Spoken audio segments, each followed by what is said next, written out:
আব্বু আম্মু তাদের উপকারের প্রতিদান দিতে গিয়ে আমাকে তুলে দিয়েছে রাক্ষসীর হাতে। এক কথায় জীবনটা শেষ করে দিয়েছে। চলুন বুঝিয়ে বলি আর পরিচয় পর্বটাও শেষ করে দেই। আমি আনোয়ার হুসাইন, বাবা মায়ের আমরা 2 সন্তান। আমার ছোট একটা বোন আছে, সে 10ম শ্রেণীর ছাত্রী। আর আমি এবার ভার্সিটি সেকেন্ড ইয়ারে এক্সাম দিয়ে অবসর সময় পার করতেছি। মধ্যবিত্ত পরিবারের একটা ছেলে আমি। আর আব্বুর বন্ধু অনেক বড় লোক, উনি সব বিপদে আমাদের পাশে থেকেছেন। আর এসবের বিনিময়ে আমাকে চেয়েছে তার মেয়ের জন্য। আঙ্কেলের মেয়ে নাকি আমাকে না পেলে মরে যাবে। মায়া, আঙ্কেলের মেয়ে, প্রচণ্ড রাগী মেয়ে, যা চায় তাই হাসিল করে থাকে। আর এই মেয়ের বাকি ইতিহাস পরে জানতে পারবেন। আর তাই এই সময়েই আব্বু আম্মু আমাকে তার প্রিয় বন্ধুর মেয়ের সাথে আমার বিয়ে ঠিক করে দিয়েছে। কি ভাবছেন, আব্বুর বন্ধুর মেয়ে আমাকে ভালোবেসে বিয়ে করতেছে? তাহলে সম্পূর্ণ ভুল ভাবতেছেন। চলুন প্রথম থেকে বলি, তাহলে বুঝতে সুবিধা হবে। ভার্সিটির বেস্ট কাপল অব দ্য ইয়ারে অনেকজন অংশগ্রহণ নিয়েছে, সিনিয়র জুনিয়র অনেকেই। কোয়ার্টার ফাইনালে এসে মাত্র 8 দল টিকেছে। তার মধ্যে সবথেকে এগিয়ে মায়া সাইসের জুটি। তারপরে আমি আর মিম। কোয়ার্টার ফাইনাল আর সেমিফাইনালে 4 দল বাদ হয়ে গিয়েছে, আর বাকি 4 দলের মাঝে চলবে ফাইনাল। খেলায় আমি দ্বিতীয় স্থান, সেটা মায়া মানতে রাজি না। তারপরেও কিছু না বলে চুপচাপ চলতে লাগলো দিনকাল। ফাইনালের দিন ঠিক করা হলো 5 দিন পর। তবে এবার অন্যদিন খেলা হতো কোলে করে 100 মিটার দৌড়, হাত ছুঁয়ে বলে দেওয়া, আরও কিছু হতো। তবে এবার তার সাথে নতুন একটা অপশন জুড়ে দিয়েছে, সেটা হলো কাপল ড্যান্স করতে হবে 4 দলকে। কথাটা শুনে আমি চিন্তায় পড়ে গেলাম, কারণ ড্যান্স আমি কিছু কিছু পারি, তবে মিম খুব ভালো ড্যান্স পারে। মায়া আর সাইদের দিকে তাকিয়ে দেখি ওদের মুখটা কালো হয়ে গিয়েছে, কারণ এরা কেউই ড্যান্স জানে না। যাক, বাসায় এসে ফ্রেশ হয়ে চলে গেলাম মিমদের বাসায় ড্যান্স প্র্যাকটিস করতে। 5 দিনে মোটামুটি ভালো ড্যান্স শিখিয়েছে মিম আমাকে। যেহেতু মায়া আর সাইদ ভালো ড্যান্স জানে না, তাই এটাই আমাদের প্লাস পয়েন্ট, আর এটার ফায়দাই উঠাবো আমি। যাক, ফাইনাল খেলায় মায়াদের থেকে সব দিক দিয়ে একটু পিছিয়ে থাকলেও ড্যান্সের দিক দিয়ে আমরা অনেক এগিয়ে। মায়া আর সাইদ ওরা ড্যান্স মোটামুটি ভালোই করেছে, তবে ওরা ড্যান্সে নিজেদের স্টেপ মেলাতে পারিনি। যাক, এখন দাঁড়িয়ে আছি। কিছুক্ষণ পর ফলাফল ঘোষণা হলো, আমি আর মিম প্রথম হলাম। ব্যাস, মিম এসে আমাকে জড়িয়ে ধরল। তারপর অনুষ্ঠান শেষ হবার পর আমি আর মিম বাগানের এক কোণায় বসে রইলাম। তখনই দেয়ালের ওই পাশ থেকে কারো কথা কানে আসলো। কিরে মায়া, সাধারণ একটা মধ্যবিত্ত ছেলের কাছে হেরে গেলি তুই? স্যার, নতুন একটা নিয়ম করার কারণে এমনটা হয়েছে। তারপরেও তুই ছেলের কাছে হেরে গিয়ে নিজের মান সম্মান সব মাটিতে মিশিয়ে দিয়েছিস। বাদ দে, আর সময় হলে ওই হুসাইনের বাচ্চাকে আমি দেখে নিব। তুই কিছু বলিস না কেন ওই হুসাইনকে? আরে, সে বাবার বন্ধুর ছেলে, তাই জোর দিয়ে কিছু বলতে পারি না। আরো অনেক সমস্যা আছে যা তুই বুঝবি না। ওকে চল, বাসায় যাই। তারপর আর তারা চলে গেল। তখন মিম আমাকে বলল, মায়া কি সত্যি তোমার আব্বুর বন্ধুর মেয়ে? হুম। তুমি এই মেয়েটার থেকে দূরে থাকবা সব সময়, না জানি কবে তোমার ক্ষতি করে বসে। ওকে ম্যাডাম, আর চলেন এখন আপনাকে বাসায় নামিয়ে দিয়ে আমি বাসায় যাব। মিম, ওকে মহারাজ চলেন। তারপর মিমকে নিয়ে বাসা দিকে রওনা দিলাম। মিম হলো প্রিন্সিপাল স্যারের মেয়ে। জানি না কেন অনেক ভালো লাগে মেয়েটাকে। আস্তে আস্তে সম্পর্কে জড়িয়ে গেলাম দুজন, এটা প্রিন্সিপাল স্যারও জানে। তারপর মিমকে তার বাসায় নামিয়ে দিয়ে আমি চলে গেলাম আমার বাসায়। খাওয়া দাওয়া করে দিলাম একটা ঘুম। সন্ধ্যায় উঠে দেখি মায়া ফোন দিয়ে রেখেছে কয়েকটা। ফোনটা সাইলেন্ট ছিল, তাই সজাগ পাইনি। ফোনটা হাতে নিয়ে কল ব্যাক করলাম। ফোন রিসিভ করার পর মায়া বলল, একটা অনুষ্ঠানে জিতে তোর ভাব তো দেখি আকাশে উঠে গেছে। ঘুমাইলে সবাই আকাশে উড়ে কি বলবি বল, আর ফোন দিয়েছিস কেন? তোর সাথে প্রেম করব তাই। গাজার দাম কত হয়েছে রে? আমি কিভাবে জানবো ওইসব ছাই পাশের দাম কত? তাহলে গাজাখুরি কথা বলতেছিস কেন তাহলে? ওই চুপ কর। আর পরশুদিন ক্লাসের নোটগুলো আমাকে দিয়ে যা। কেন, তুই ক্লাস করিসনি পরশুদিন? করেছি, তবে নোট করিনি। আর এত ভাবনা নিয়ে তাড়াতাড়ি এনে দিয়ে যা। আমাকে কি তুই তোর কাজের লোক ভাবিস নাকি? তোর প্রয়োজন তুই এসে নিয়ে যা। কথাটা বলার সাথে সাথেই ফোনটা কেটে দিল। আমিও আবার শুয়ে গেলাম। ঘুম আসছে না, তাই শুয়ে না থেকে উঠে ফ্রেশ হতে চলে গেলাম। হালকা নাস্তা করে পড়ার টেবিলে বসে পড়তে লাগলাম। কিছুক্ষণ পর হঠাৎ কেউ মাথায় থাপ্পড় দিল। তাকিয়ে দেখি মায়া। আমাকে বলল, কি রে, ফোনে কি বলছিলি? কখন? একটু আগে যে বললি আমি কি তোর গোলাম নাকি, কথাটা? তো ভুল কি বলেছি? তোর লাগলে তুই এসে নিয়ে যা, আমি কেন দিতে যাব? আমার কি ঠেকা পড়ে আছে নাকি? সময় আসলে দেখবি কে কার গোলাম হয়। ওকে। বলেই মায়া নোটগুলো নিয়ে চলে গেল। আর যাওয়ার আগে বলে গেল, তুই যে আমাকে এখান পর্যন্ত আনিয়েছিস তার শাস্তি আমি তোকে দিব। বলেই মায়া চলে গেল। আমি নিজের কাজে মন দিলাম। সকালে রেডি হয়ে ভার্সিটিতে গেলাম। গিয়ে দেখি মিম দাঁড়িয়ে আছে। তারপর দুজনে মিলে ভিতরে গেলাম। ভিতরে গিয়ে দেখি কিছু লোক এক জায়গায় জড়ো হয়ে দাঁড়িয়ে আছে। তাই মিম আর আমি সেখানে গেলাম। গিয়ে দেখি মায়া আর সাইদের কথা কাটাকাটি হচ্ছে। তাই সবাই তাকিয়ে দেখতেছে। হঠাৎ মায়া সাইদের গালে ঠাস করে একটা থাপ্পড় বসিয়ে দিয়ে সেখান থেকে চলে যায়। আমি দাঁড়িয়ে দাঁড়িয়ে ভাবতে লাগলাম, এই মেয়েটা পারেও। এই নিয়ে হয়তো 12 ওদের ঝগড়া হয়েছে, আর শাস্তি হিসেবে সাইদকে একটা কষে করে চর খেতে হয়েছে। এসব বাদ দিয়ে গিয়ে ক্লাসে মন দিলাম। লাঞ্চ টাইমে মিম আমাকে নিয়ে ঘুরতে বের হয়ে গেল। বিকেলে বাসায় এসে দেখি মায়া আর ওর আম্মু এসে বসে আছে। আমি সালাম দিয়ে ভিতরে চলে গেলাম। সবকিছু রেখে চলে গেলাম শাওয়ার নিতে। বাহিরে এসে দেখি মায়া আমার পড়ার টেবিলে বসে কি যেন লিখতেছে। তাই মায়াকে বললাম, ওই তুই কি লিখিস? Love letter. বেশি বক বক করবি না, এমনিতেই মাথা গরম আজকে। আপনার তো সারা শরীরে কারেন্ট চলে 12 মাস। মানে তুই কি বলতে চাইছিস? মানে খুব সহজ। তোর কাছে এটা নতুন কি? দুদিন পর পর সাইদকে মারবি, পরের দিন গিয়ে সরি বলে সব ঠিক করে ফেলবি। তাই অভিনয় না করে যা করার করে বিদায় হ। মায়া লিখা আটকে দিয়ে উঠে চলে গেল। আর কেমন যেন রাগী চোখ দেখিয়ে গেল। পরের দিন সকালে ভার্সিটিতে গিয়ে মিমের সাথে বসেছিলাম। তখনই মায়া এসে সামনে এসে দাঁড়ালো। তখন মিম আমাকে বলল, চলো রাজ, অন্য কোথাও গিয়ে বসি। চলো। ওই হুসাইন, তুই বলেছিলি না সাইদকে থাপ্পড় দিয়ে আমি আবার সরি বলে সব ঠিক করে ফেলি? এবার আমি সব শেষ করে দিয়ে এসেছি। তো আমি কি করব এতে? কিছু করতে হবে না।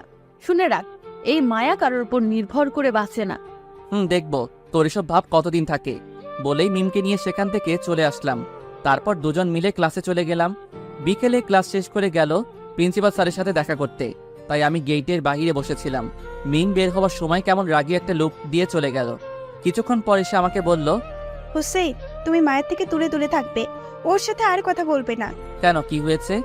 একটু আগে আমার একটা বান্ধবী এসে বলল মায়া নাকি আমার আর তোমার সম্পর্কের মাঝে ফাটল ধরাতে চাইতেছে। তুমি সত্যি একটা বোকা। মানে? মানে হলো, এই মায়া বুঝি আমাদের মাঝে সম্পর্কের ফাটল ধরাতে পারবে। আর তুমি যেহেতু ওর কথা জেনে নিয়েছো, তাই ওর উল্টাপাল্টা কথা বললে সেটা এড়িয়ে চলবে, তাহলেই হবে। ওকে, কিন্তু তারপরেও তুমি ওর থেকে দূরে থাকবে। যেই ফাজিল মেয়ে না জানি কখন কি করে বসে। ওকে ঠিক আছে, এবার চলেন বাসায়। চলো। তারপর মিমকে তার বাসায় নামিয়ে দিয়ে আমি চলে গেলাম নিজের বাসায়। রাতে বসে বসে পড়তেছিলাম। তখনই মোবাইলটা বেজে উঠে তাকিয়ে দেখি মায়া ফোন দিয়েছে। বিরক্তি ভাব নিয়ে ফোনটা রিসিভ করলাম। মায়া বলে উঠল, কিরে, ফোন ধরতে এত সময় লাগলো কেন? কি বলতে ফোন দিয়েছিস সেটা বল। বাবু, এত রাগ করে না। রাগ শরীরের জন্য ভালো না। আচ্ছা বল, কি বলবি? খেয়েছিস রাতে নাকি এখনো না খেয়ে পড়তেছিস? এসব বলতে ফোন দিয়েছিস? তো তোকে কি প্রেম করার জন্য ফোন দিব নাকি? কথাটা শুনে ফোনটা কেটে দিলাম। কি একটা মেয়ে রে বাবা, আমার পিছনে এভাবে লেগে থাকে। এভাবে কিছুদিন চলে গেল। ভার্সিটি দিনগুলো সুন্দরভাবে কাটতে লাগলো। একদিন সকালে ভার্সিটিতে ঢুকতে যাব, তখনই পিছন থেকে মায়া ডাক দিল। তাই দাঁড়িয়ে গেলাম। কি হয়েছে, কিছু বলবি? তোর জন্য মিম একটা সারপ্রাইজ নিয়ে দাঁড়িয়ে আছে, যা ভেতরে। মায়াকে আর কিছু না বলে চলে গেলাম। আল্লাহ জানে কি হয়েছে। এসব ভাবতে ভাবতে ভিতরে আসতেই মিমকে দেখলাম মাঠের কোণে নিয়ে দাঁড়িয়ে আছে। আমি মিমের দিকে এগিয়ে যেতেই মিম আমাকে দেখে আমার দিকে এগিয়ে আসলো। মিম এসেই আমার দিকে একটা খাম এগিয়ে দিয়ে বলল, হোসেন, এগুলো কি?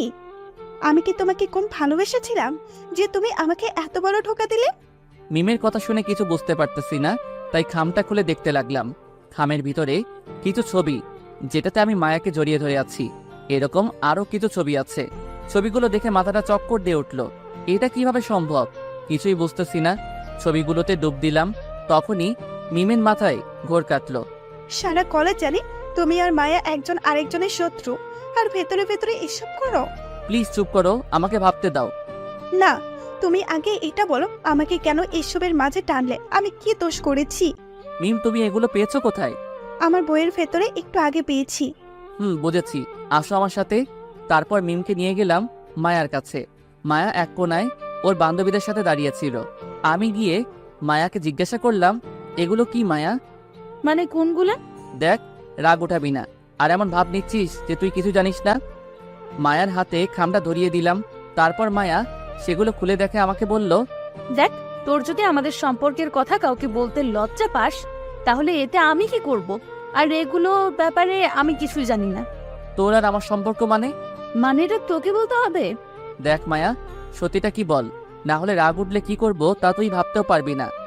সত্যি বলার কি আছে? আর হ্যাঁ, তোর আর আমার মাঝে একটা সম্পর্ক আছে, ভালোবাসার। এটা তো আর অস্বীকার করতে পারবি না। কি আছে? রিলেশনশিপ। ব্যাস, রাগটাকে আর আটকাতে পারলাম না। ঠাস করে মায়ার গালে একটা চড় বসিয়ে দিলাম।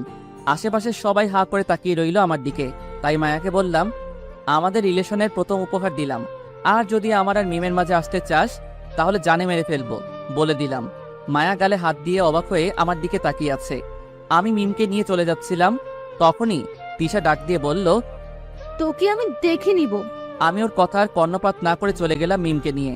তারপর মিমে রাগ করে বাসায় চলে গেল। মন এমনিতেই খারাপ, তাই ক্লাস না করে বাসায় চলে আসছি। মন খারাপ তাই দুপুরে খাওয়া দাওয়া করে দিলাম ঘুম। বিকেলে মাথায় কারো হাত বোলানোর কারণে ঘুমটা ভাঙলো। তাকিয়ে দেখি মায়া আমার পাশে বসে আমার মাথায় হাত বোলাচ্ছে। লাফ দিয়ে উঠে দূরে সরে গেলাম। তারপর মায়াকে বললাম, তুই এখানে কি করিস? বাবু, তোমার ঘুম ভেঙে গেছে? ওই কিসব আবল তাবল বলতেছিস? আর তুই আমাদের বাসায় আসলি কখন? এমন ভাবে বলছিস যেন তোদের বাসা থেকে আমাদের বাসা কয়েক কিলোমিটার দূরে, সামনেই তো, তাই মন চেয়েছে চলে আসলাম। আসছিস ভালো কথা, তো তুই আমার রুমে কি করিস? এমনি ছ্যাঁকা খেয়ে কি অবস্থা দেখতে এলাম। তুই এগুলো করছিস কেন? তোর জন্য আমি সাইদের সাথে ব্রেকআপ করলাম, আর তুই রিলেশনে থাকবি? এটা কি মানতে পারি বল? দেখ, এসব বাদ দিয়ে রাত্রিকে সব সত্যি বলে দে, মেয়েটা না হলে ভেঙে পড়বে। অসম্ভব। আমি যতদিন অন্য একটা রিলেশনে না যাচ্ছি ততদিন তুইও সিঙ্গেল থাকবি। মায়ার কথা শুনে রাগও উঠলো, আবার হাসিও পেল। তাই ফিক করে হেসে দিলাম। মায়া অবাক হয়ে জিজ্ঞাসা করলো, কি হলো, এভাবে হাসছিস কেন? তোর কথা শুনে। কেন, আমি হাসির কি বললাম? এই যে বললি তুই রিলেশনে যাওয়ার আগ পর্যন্ত আমাকে সিঙ্গেল থাকতে হবে। তোর রিলেশনের অপেক্ষায় বসে থাকলে আমি বুড়ো হয়ে যাব, তাও তুই রিলেশনে যেতে পারবি না। মানে? এক কথায় তোকে সহ্য করার ক্ষমতা ছিল একমাত্র সাইদের, তাকে ছেড়ে দিয়েছিস। তাই আর কারোর সাথে রিলেশনে যেতে পারবি বলে আমার মনে হয় না। তুই কি আমাকে চ্যালেঞ্জ করতেছিস নাকি? অবশ্যই না, শুধু একটু সুবুদ্ধি দিতেছি। ভালো হয়ে যা, না হলে বিয়ের জন্য আঙ্কেল ছেলে পাবে না তোর জন্য। তুই সকালে থাপ্পড় দিয়েছিস, কিছু বলিনি, কিন্তু এখন এর অপমানটা কলিজায় গিয়ে লেগেছে। দেখ, আমি সত্য কথা বলেছি। এটা যদি তোর জন্য অপমান হয় তাহলে আমার কিছু করার নেই। তুই কি বলতে চাইছিস? আমি বিয়ের জন্য পাত্র পাবো না? পাত্র পাবি, তোকে চিনে এমন পাত্র পাবি না।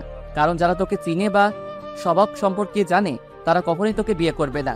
ওকে, আমি আজকে তোকে চ্যালেঞ্জ করে গেলাম, আমি এমন কাউকে বিয়ে করব যে কিনা আমাকে একদম কাছ থেকে চিনে, সেটা যেভাবেই হোক। ওকে, আমিও দেখবো। ওকে, আর হ্যাঁ, রিমির সাথে সম্পর্কের কথাটা ভুলে যা। এমন বিষ ঢেলেছি যে সে তোর দিকে তাকালেও থুতু ফেলবে। মিমের সাথে খারাপ কিছু করলে বা বলে থাকলে আমি যে তোর কি অবস্থা করবো তা তুই ভাবতেও পারবি না। আমাকে যে সকালে চট দিয়েছিস তার ফল, আর অপমানের ফলটা বাকির খাতে তুলে রাখলাম। বলেই মায়া চলে গেল। আমি মোবাইলটা হাতে নিয়ে দেখি মিমের একটাও কল নেই। অন্য সময় তো কল দিয়ে পাগল করে ফেলতো, তাহলে আজকে একটাও দেয় নাই। তাই উঠে ফ্রেশ হয়ে বেরিয়ে গেলাম। মিমকে ফোন দিয়ে পার্কে আসতে বললাম। মিম আসতে রাজি না, অবশেষে অনেক কষ্টে রাজি করালাম। পার্কে গিয়ে মিমের জন্য অপেক্ষা করতে লাগলাম। কিছুক্ষণ পর খেয়াল করলাম মিম আসতেছে। কিছুটা কাছে আসতেই দেখি মিমের চোখগুলোতে পানি জমে আছে। তাই আমি উঠে মিমের কাছে গিয়ে জিজ্ঞাসা করলাম, কি হয়েছে মিম, তোমাকে এমন দেখাচ্ছে কেন? কিছু না, বলো কি বলতে ডেকেছ? আমার হাতে সময় খুব কম। এমন ভাবে বলছো কেন? আগে তো কখনো এমন ভাবে কথা বলনি। আচ্ছা বলো কি বলবে। আগে এটা বলো, তোমার চোখে পানি কেন? এমনি ধুলো পড়েছে তাই। আমাকে অবহেলা করতেছো তুমি?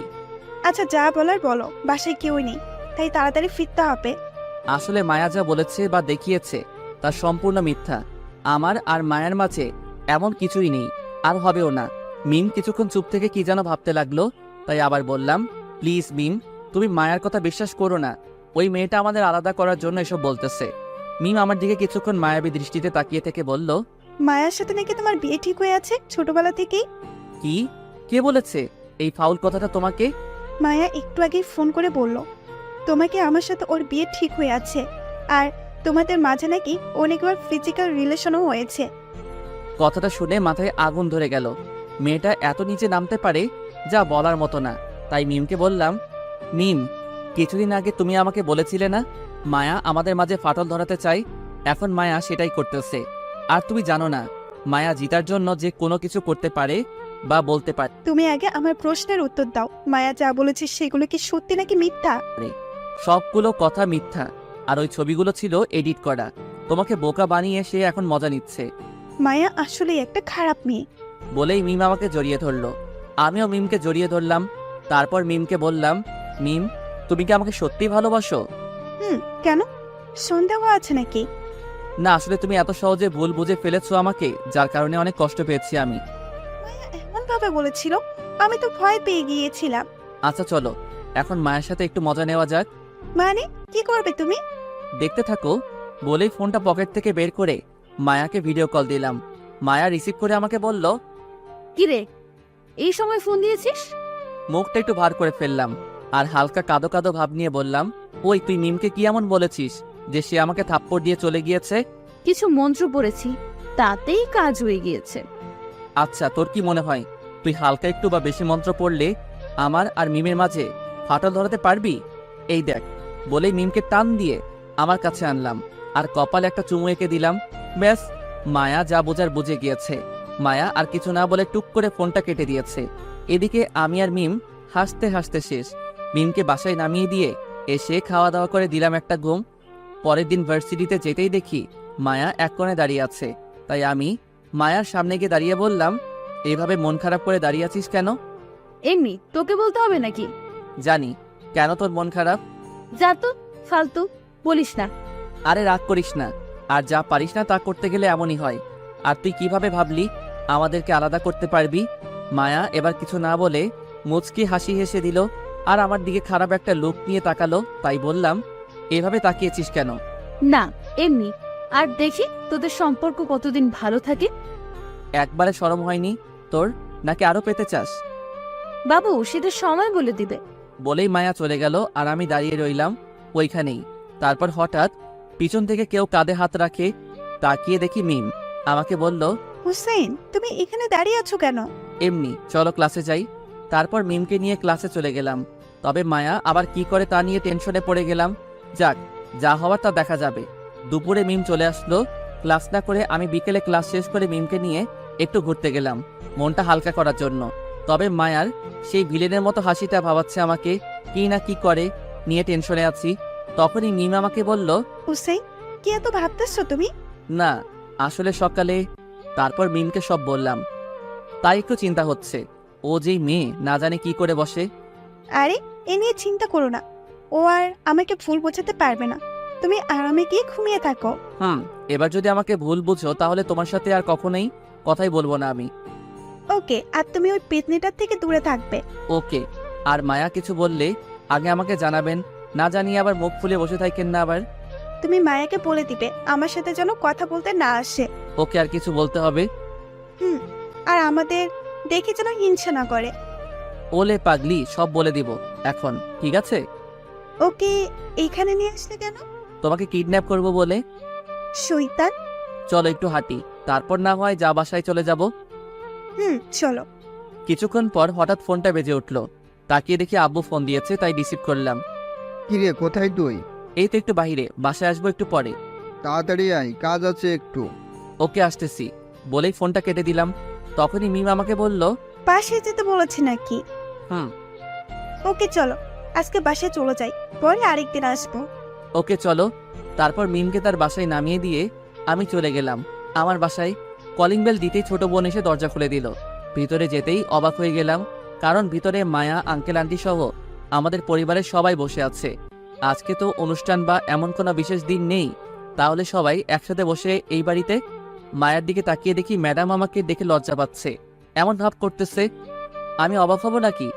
সবাই এইখানে কেন এটা ভাববো, এটাই বুঝতেছি না। তখনই আব্বু বলল, কিরে, দাঁড়িয়ে দাঁড়িয়ে কি ভাবতেছিস? যা গিয়ে মায়ার ওখানে গিয়ে বস। কোনো কিছু না ভেবে মায়ার পাশে বসে গেলাম। আস্তে করে মায়াকে জিজ্ঞেস করলাম, কিরে তোরা এখানে কেন সবাই? চুপচাপ বসে থাক, সব জানতে পারবি। কেন আমরা এখানে? আমি আর কিছু না বলে চুপচাপ বসে রয়েছি। কিছুক্ষণ পর আঙ্কেল বলে উঠল, এবার বল, কবে ওদের বিয়ের দিনটা ঠিক করলে ভালো হয়? ওদের যেহেতু পরীক্ষাটা এগিয়ে এসেছে, তো পরীক্ষা শেষ হোক, তারপরে একদিন ধরে বিয়ে দিয়ে দিব। ওকে, তাহলে পরীক্ষাটা শেষ হোক। ওনাদের কথা আমার মাথার উপর দিয়ে যাচ্ছে, তাই মায়াকে আবার জিজ্ঞাসা করলাম কার বিয়ের কথা চলতেছে। আমরা চলে গেলে সেটা তোর আব্বুকে জিজ্ঞেস করিস, তাহলেই হবে। মেজাজটাই খারাপ করে দিল, তাই আর কিছু না বলে বসে রইলাম চুপচাপ। কিছুক্ষণ পর মায়া এরা সবাই চলে গেল। তখনই আব্বুকে জিজ্ঞাসা করলাম, কার বিয়ে নিয়ে কথা বলছো তোমরা? কার আবার? তোর বিয়ে নিয়ে। কি? তোর আর মায়া আপুর বিয়ে নিয়েই তো কথা হলো এতক্ষণ। আব্বু আম্মু, তোমাদের কি মাথা খারাপ হয়ে গিয়েছে নাকি যে আমি ওই মেয়েকে বিয়ে করব? আমাদের মাথা ঠিক আছে বলেই তোর বিয়ে মায়ের সাথে ঠিক করেছি। আমি কোনোদিনও মায়াকে বিয়ে করব না। তোরা তো একজন আরেকজনকে ভালোবাসিস, তাহলে বিয়ে করতে সমস্যা কোথায়? মায়াকে যে আমি ভালোবাসি এটা কে বলেছে তোমাদের? কেন, মায়া তো বললো তোরা নাকি একজন আরেকজনকে ভালোবাসিস অনেক আগে থেকে। ওই মেয়েটা পাগল হয়ে গিয়েছে, আর আমি অন্য আরেকজনকে ভালোবাসি, তাই মায়া প্রতিশোধ নিতে এটা করতেছে। তুই আবার কাকে ভালোবাসিস? তারপর মোবাইল থেকে মিমের ছবিটা বের করে সবাইকে দেখালাম। তারপর মিমের সম্পর্কে সব বললাম। তখন আব্বু বলল, আচ্ছা, আমি মায়ের আব্বুর সাথে কথা বলে দেখি। আর হ্যাঁ, এই মায়া নামের মেয়েটাকে বউ করার স্বপ্ন ভুলে যাও। বলেই ভিতরে চলে গেলাম নিজের রুমে। রাগে মাথাটা গজগজ করতে লাগলো। এসব ফাউ চিন্তা বাদ দিয়ে চলে গেলাম ফ্রেশ হতে। ফ্রেশ হয়ে বের হতেই দেখি মোবাইলে কল আসতেছে। তাকিয়ে দেখি মায়ার ফোন, তাই বিরক্তি নিয়ে ফোন করলাম। মায়া বলল, ধাক্কাটা সামলাতে পেরেছিস তো, নাকি আবার অজ্ঞান হয়ে গিয়েছিস? জি, সামলেও নিয়েছি, আর তোর ব্যাপারে সব বলেও দিয়েছি। আর তারা এবার আঙ্কেলের সাথে কথা বলে তোর অভিনয় সমাপ্ত করে দিবে, চিন্তা করিস না। মায়া চুপ হয়ে গেল আমার কথা শুনে। বুঝলাম টেনশনে পড়ে গেছে মেয়েটা, তাই আবার বললাম, কিরে, এবার তুই ধাক্কা খেলি নাকি? তবে দেখি কি করা যায়। দেখ মায়া, এসব সিরিয়াস বিষয় নিয়ে পাগলামি বন্ধ কর, না হলে খুব খারাপ হবে বলে দিলাম। খারাপ যাই হোক, বিয়ে তো আমি তোকেই করব। রাগে মাথাটা ফেটে যাচ্ছে, তাই ফোনটা কেটে দিলাম। কিছু না বলে চুপচাপ বসে রইলাম। রাতে খাওয়া দাওয়া করে দিলাম একটা ঘুম। সকালে ফ্রেশ হয়ে নাস্তা শেষ করে ভার্সিটিতে গেলাম। ভিতরে যেতেই মায়া সামনে এসে দাঁড়ালো। আমি পাশ দিয়ে চলে যাওয়ার সময় মায়া বলে উঠল, এভাবে কতদিন পাশ কাটিয়ে চলে যাবি? কিছুদিন পর তো আমার হাতের মুঠোয় আসতে হবে। আমি কোনো কথা না বলে ক্লাসে গিয়ে মাথা নিচু করে বসে রইলাম। ক্লাস শুরু হতে অনেক টাইম বাকি, তাই ক্লাসে কেউ নেই, তাই মায়ার কথাগুলো ভাবতেছি। তখনই কাঁধে কারো হাতের ছোঁয়া পেলাম। তাকিয়ে দেখি মিম। কি হয়েছে? এভাবে মন খারাপ করে বসে আছো কেন? কিছু না বলে মিমকে জড়িয়ে ধরলাম। চোখ দিয়ে পানি চলে আসলো আপনা আপনি। জানি না চোখের পানিটা কেন এসেছে। মিম হয়তো কিছুটা অবাক হয়েছে আমার এমন আচরণে, তাও মিম জিজ্ঞাসা করলো, হুসেন, কি হয়েছে আমাকে বলো। কালকে বাসায় গিয়ে দেখি। তারপর মিমকে সব বললাম। এখন কি করব নিজেই বুঝতেছি না। আচ্ছা, তোমার আপু যেহেতু বলেছে কথা বলবে, সেহেতু দেখো কি হয়। মিম, তুমি জানো না মায়া যে করেই হোক এটা করে ছাড়বে। ওর মতো মেয়ে পারে না এমন কোনো কাজ নেই। হারে কিচ্ছু হবে না, দেখে নিও। তাই যেন হয়। আমরা কথা বলছিলাম, তখনই মিম ক্লাসে ঢুকে আর আমাকে মিমকে জড়িয়ে ধরা দেখে বলে, ক্লাসকে কি তোমরা পার্ক বানিয়ে ফেলবে নাকি? মায়া, তুমি কি শুরু করেছো এটা? আমি আবার কি করলাম? যা করার তা তো তোমরা করতেছো। মায়া, তুমি হুসেনের বাসায় বিয়ের প্রপোজাল পাঠিয়েছো কেন? আমার মন চেয়েছে তাই। তুমিও পাঠাও। আমি কি না করেছি নাকি? তুমি আর কাউকে পেলে না হুসেনকে ছাড়া? নাকি হিংসা হয় আমাদের সম্পর্ক দেখে? আমি রাগী, তবে হিংসুটে না। আর হোসেনকে ভালো লেগেছে, তাই বিয়ে করতেছি, হিংসা করে নয়। বলেই মায়ের রুম থেকে চলে গেল। মিম এসে আমার পাশে বসে আমার মাথায় হাত বুলিয়ে দিতে লাগলো। বিকেলে ক্লাস শেষ করে আমি মিমকে তার বাসায় নামিয়ে দিয়ে চলে আসলাম নিজের বাসায়। বাসাতে আসতেই দেখি সবাই মুখটা ভার করে বসে আছে, তাই জিজ্ঞাসা করলাম, কি হয়েছে? সবাই এভাবে মুখটা ভার করে বসে আছো কেন? মায়ের আব্বুকে ফোন দিয়েছিলাম। তো উনি কি বলল? বলল সে নাকি মায়ের সাথে কথা বলেছে, আর মায়া নাকি তোকে ছাড়া অন্য কাউকে বিয়ে করবে না, আর তোকে না পেলে সে সুইসাইড করবে। সে মারা গেলে আমি কি করব? মারা যাবে না বেঁচে থাকবে সেটা সম্পূর্ণ মায়ের ব্যাপার। এখানে আমি কি করতে পারি? তবে মায়াকে আমি বিয়ে করব না, এটা শিওর। কি বলিস এসব? একটা মেয়েকে এভাবে মরতে দিব আমরা? আর তুই জানিস না ওর বাবা আমাদের কত বড় উপকার করেছে? উপকার করেছে ভালো কথা, তার জন্য কি আমি তার মেয়েকে বিয়ে করব নাকি? আর আমি যে অন্য আরেকজনকে পছন্দ করি এটা জেনেও কেন আমার পিছনে পড়ে আছে? দেখ, বিয়ের আগে এমন সম্পর্ক সবারই থাকে। তুই বরং ওই মেয়েটাকে ভুলে যাওয়ার চেষ্টা কর, তাতেই ভালো। আব্বু তোমাদের কিভাবে বোঝাবো আমি? আঙ্কেলকে বলে দিও আমি এই বিয়ে করব না, মানে করব না। প্লিজ বাবা, একবার ভেবে দেখ। আব্বুকে থামিয়ে দিয়ে আমি বললাম, আঙ্কেলকে বলে দিও সে যদি বিয়ে নিয়ে আর একটা পাও বাড়ায় তাহলে তার মেয়েকে মরতে হবে। না, আমি নিজে সুইসাইড করব, তাহলে দেখবে সব শান্তি হয়ে গিয়েছে। কথাটা শুনে সবার চোখ মুখ বড় বড় হয়ে গিয়েছে। আমি সেদিকে খেয়াল না করে নিজের রুমে চলে আসলাম। রাতে খাওয়া দাওয়া করে আবার রুমে এসে বসে রইলাম। তখনই মিম কল দিল। তারপর মিমকে সব খুলে বললাম। মিম তারপর কিছুক্ষণ কথা বলে ফোনটা রেখে দিলাম। তারপর কিছুক্ষণ পড়ালেখা করে শুয়ে গেলাম। চোখে লেগে আসতেছিল, তখনই ফোনটা বেজে উঠল। তাকিয়ে দেখি মায়া। রাগটা মাথায় উঠে গেল। আবার মায়া নামটা দেখে একরকম বিরক্ত নিয়ে রিসিভ করে জিজ্ঞাসা করলাম, কি হয়েছে? ফোন দিয়েছিস কেন এত রাতে? তোর সাথে কথা বলতে মন চাইতেছিল, তাই। কেন, ফোন দিতে পারি না নাকি? দেখ, কাজের কিছু বলা থাকলে বল, না হলে ফোনটা রেখে দিব। ওকে শোন, আজকে পরীক্ষার সাবজেক্টের চার্ট দিয়েছে, সেটা তোর ইমেইলে পাঠিয়ে দিয়ে রেখেছি, দেখ। থ্যাঙ্কস বলেই ফোনটা কেটে দিলাম। আর একটাও কথা বললাম না। তারপর আরামের একটা ঘুম দিলাম। সকালে উঠে ফ্রেশ হয়ে নাস্তা না খেয়ে ভার্সিটিতে চলে গেলাম। আম্মু ডেকেছিল, কিন্তু এক প্রকার রাগ নিয়ে বেরিয়ে গেলাম। ভার্সিটিতে গিয়ে দেখি মিম দাঁড়িয়ে আছে এক কোনায়, তাই আমি মিমের কাছে গেলাম। তারপর বসে রইলাম চুপ করে, মন খারাপ করে। তখনই পিছন থেকে কেউ কাঁধে হাত রাখলো। তাকিয়ে দেখি মায়া। মায়া বলল, কিরে, তুই নাকি না খেয়ে চলে এসেছিস ভার্সিটিতে? তো কি হয়েছে? হাওয়ার উপর রাগ করতে নেই, ধর এটা খেয়ে নে। বলে একটা প্যাকেট আমার দিকে এগিয়ে দিল। এমনিতেই মাথায় রাগ, তার উপর আবার এসব ঢং করতেছে। তাই বললাম, দেখো মায়া, এমনিতেই মাথা ঠিক নেই, তার উপরে প্যারা দিস না প্লিজ, যা এখান থেকে। ওকে, তবে এগুলো খেয়ে নিস। বলেই প্যাকেটটা রেখে চলে গেল। আমি প্যাকেটটা নিয়ে দূরে ছুঁড়ে মারলাম।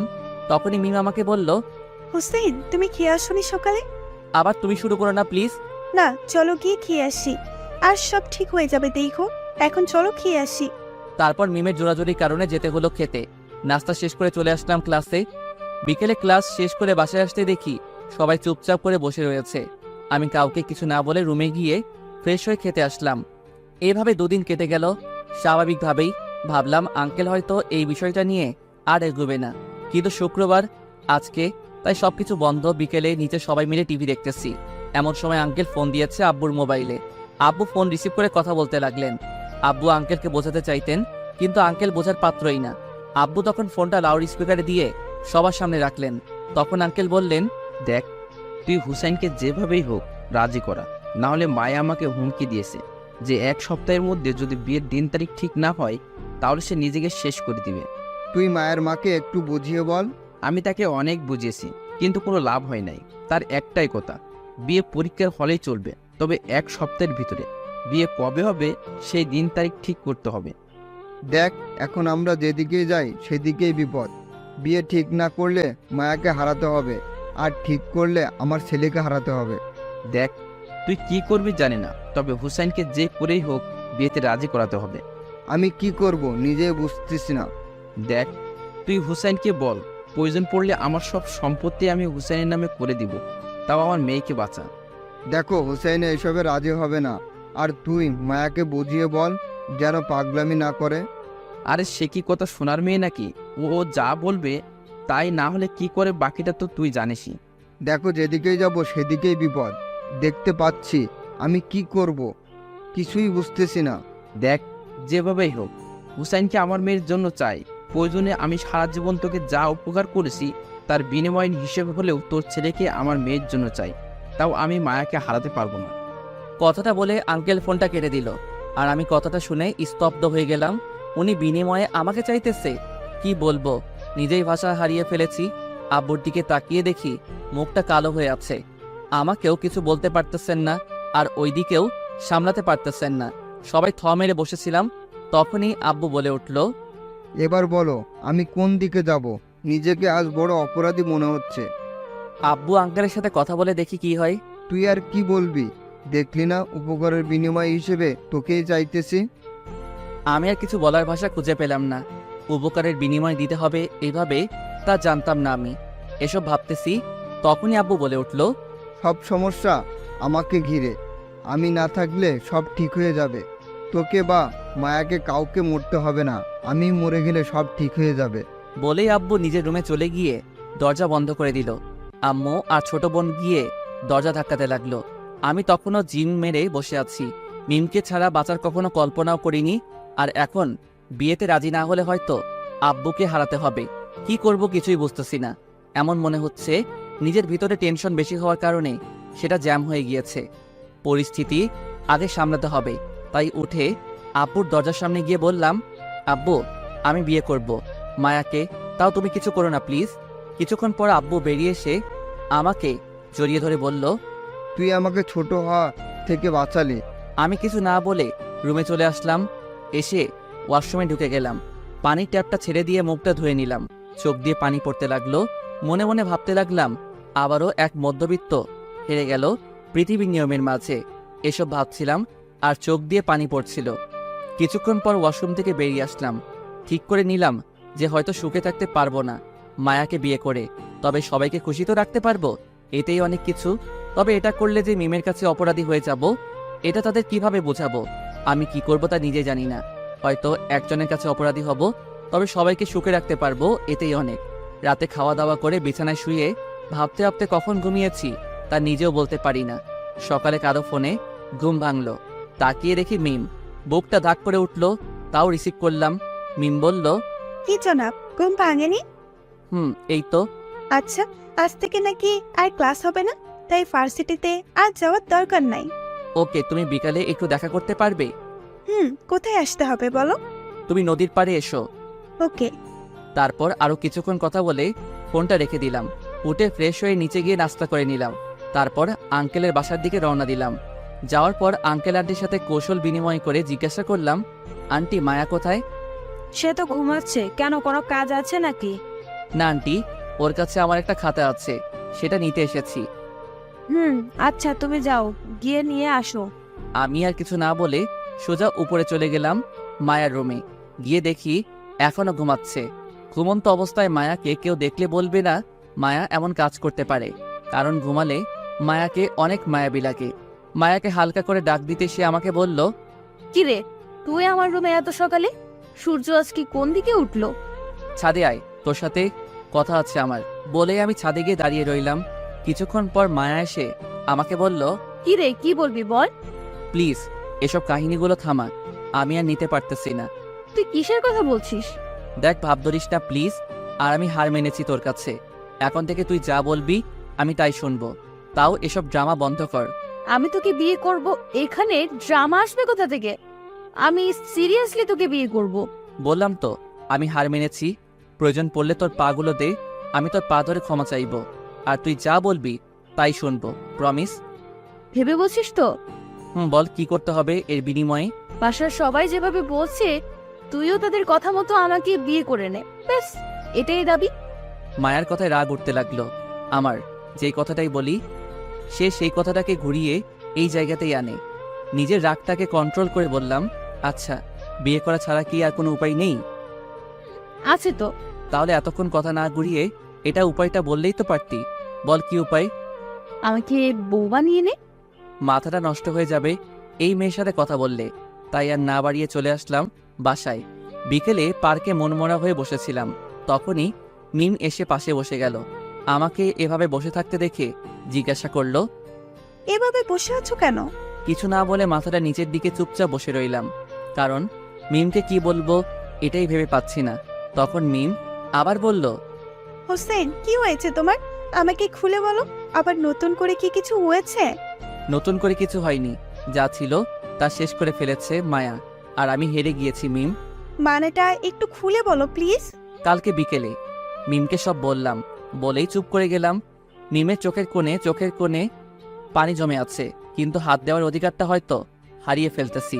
এইভাবে কিছুক্ষণ দুজনেই চুপ করে বসে রইলাম। তখনই মিম আমাকে বলল, হোসেন, তুমি আমাকে ভুলে যেতে চেষ্টা করো, তাতেই ভালো। কারণ তোমাকে এমন জায়গায় এনে দাঁড় করিয়েছে যে তোমাকে হয়তো আমাকে না হয় তোমার বাবার সম্মান আর জীবনটা একটা বেছে নিতে হবে। তাই তোমার জন্য ভালো হবে আমায় ভুলে যাওয়া। আমি অশ্রু চোখে মিমের দিকে তাকালাম। মিম তার নজর সরিয়ে নিল। হয়তো নজর মিলাতে মিম নিজেকে সামলে রাখতে পারবে না, তাই নজর নামিয়ে ফেলেছে। মিম জানো, আমি এমন একটা জায়গায় এসে দাঁড়িয়েছি, এখন সামনে পিছনে যেদিকেই যাই কারো না কারো কাছে অপরাধী হতে হবে। হোসেন, তুমি নিজেকে সামনের দিকে নিয়ে যাও, আর আমি কিছু মনে করবো না। তুমি মায়াকে বিয়ে করে নাও, তাহলে তুমি অনেক খুশি হবে। সান্ত্বনা দিতেছো? মিম আমাকে কিছু না বলে চুপচাপ বসে রইল। মিমের পাশে বসে থাকতে পারতেছি না, নিজেকে কেমন অপরাধী মনে হচ্ছে নিজেকে। তখনই মিম বলল, চলো বাসায় যাই, এমনিতেই অনেক রাত হয়ে যাচ্ছে, আর আমরা একসাথে থাকতে পারবো না বলে কি হয়েছে? আমরা তো ভালো ফ্রেন্ড হয়ে থাকতে পারি নাকি? জানি না তোমাকে হারিয়ে খোদার উপরে রাগ করব নাকি এত সুন্দর জীবনটা নষ্ট করে দেওয়ার জন্য তাকে দোষ দিব, এটাই বুঝতেছি না। হয়েছে, এবার চলো বাসায় যাই। তারপর আর কিছু না বলে মিমকে তার বাসায় নামিয়ে দিয়ে আমি বাসায় চলে আসলাম। জানি না আজকে কি হারিয়েছি, তবে নিজের জীবনের সব থেকে দামি জিনিস হারিয়েছি এটা বুঝতে পারতেছি। তবে মায়ের উপর প্রচুর রাগ হলো। তার দরকার বিনিময় ভালোবাসা, তাই তাকে বিনিময়ের ভালোবাসাই দিব। কখনো মনে জায়গা করতে পারবে না। মায়াকে বিনিময় সব কিছু দিব, তার সাথে আমার সম্পর্ক থাকবে শুধু উপকারের বিনিময়ে ভালোবাসা।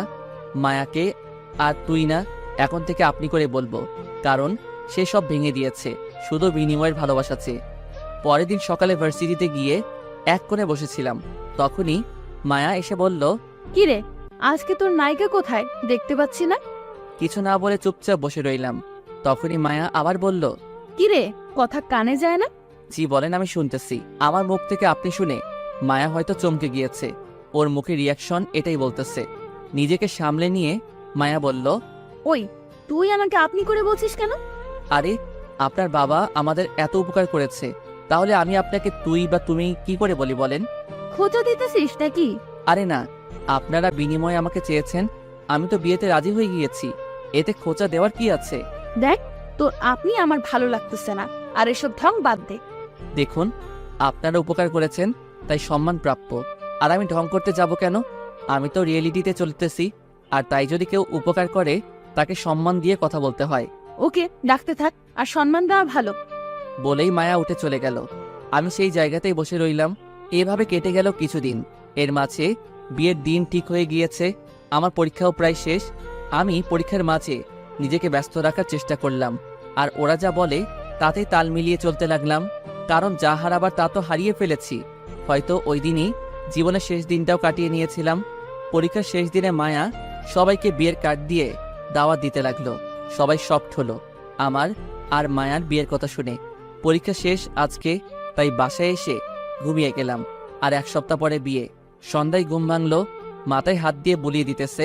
তাকিয়ে দেখি মায়া, তাই লাফ দিয়ে উঠে বললাম, আপনি এখানে কেন? কেন, আর 10 দিন পর তো এই রুমটা তো আমারও হবে, তাই আগে থেকে এসে অভ্যাস করতেছি। ও হ্যাঁ, তা বলেন, আপনার কি সেবা করতে পারি? কিছু করা লাগবে না, তুই এখানে শুয়ে থাক, আমি তোর চুলে বিলি কেটে দিতে ভালো লাগতেছে। আমি কিছু না বলে চুপচাপ শুয়ে গেলাম, কারণ জীবনের একটাই লক্ষ্য এখন, তার বিনিময় কিভাবে পূরণ করব। এভাবে কেটে গেল আরো 9 দিন। সবকিছুই ঠিকঠাক চলতেছিল। বিয়েটাও হয়ে গেল আজকে। সবাই মুখে হাসি, আমিও হাসতেছি, তবে সেটা মন থেকে নয়, সবাইকে খুশি রাখার জন্য। মায়াকে নিয়ে বাসায় আসতে আসতে গভীর রাত হয়ে গিয়েছে। সবাই মায়াকে নিয়ে পড়ে আছে, তাই আমি বাহিরে গিয়ে বসে রইলাম। রাতে বাহিরে বসে চাঁদের দিকে তাকিয়েছিলাম, তখনই আব্বু কাঁধে হাত রাখলো। আমি বললাম, আব্বু কিছু বলবে? তোকে অনেক কষ্ট দিয়ে ফেলেছি না রে। আরে ধুর, কি যে বলো না, তোমার সম্মান বাঁচাতে নিজেকে কোরবানি করে দিতে পারি, এটা আর কি। আচ্ছা যা, অনেক রাত হয়ে গেছে, এখন রুমে যা। বলেই সেখান থেকে সোজা রুমে চলে আসলাম। দরজা লাগিয়ে ওয়াশরুমে চলে গেলাম। ফ্রেশ হয়ে এসে দেখি মায়া নতুন বউয়ের মতো খাটে বসে আছে, তাই গিয়ে জিজ্ঞাসা করলাম, আপনার কি সেবা লাগবে বললে ভালো হতো। মায়া এবার চট করে ঘুমটা খুলে আমার দিকে রাগী চোখে তাকিয়ে বলল, নতুন বউয়ের সাথে কি করতে হয় তা জানিস না? জি, বলে দিলে ভালো হতো। নিজের ভিতরের ফিলিংস থেকে যা আসে তা থেকে কর, এটাও কি বলে দিতে হবে? সরি, আসলে ভিতরে ফিলিংস শব্দটা মারা গিয়েছে, তাই কি করতে হবে বলে দিলে ভালো হয়। মায়া অবাক হয়ে কিছুক্ষণ তাকিয়ে রইল, হয়তো ভাবতেছে এমন ছেলেটা কবে বদলে গেল। কিছুক্ষণ পর আমাকে বলল, কিছু করতে হবে না, এসে শুয়ে পড়। জি ঠিক আছে, বলেই গিয়ে খাটের একপাশে শুয়ে গেলাম। মায়া চলে গেল ফ্রেশ হতে। কিছুক্ষণ পর ফ্রেশ হয়ে এসে মায়া আমার বুকে মাথা রাখলো। আমি চুপচাপ মরার মতো পড়ে রইলাম। তখন মায়া বলল, আমাকে জড়িয়ে ধর। আমি কোনো কথা না বলে জড়িয়ে ধরলাম। তারপর মায়া চুপচাপ ঘুমিয়ে গেল। আমার চোখে ঘুম নেই, শুধু একটা কথাই মাথায় নাড়া দিতেছে। সবার মন রাখতে গিয়ে একজনের মন ভেঙে দিলাম আমি। এই অপরাধের ক্ষমা কোথায় থেকে পাবো? আর মায়া ফিলিংসের কথা বলছে। সে নিজে জানে না ফিলিংসগুলো শুধু একজনকে ঘিরে, আর সেই হারিয়ে গেছে আমার জীবন থেকে। এসব হাজারো চিন্তা করতে লাগলাম আর চোখ দিয়ে সমানে পানি পড়তে লাগলো।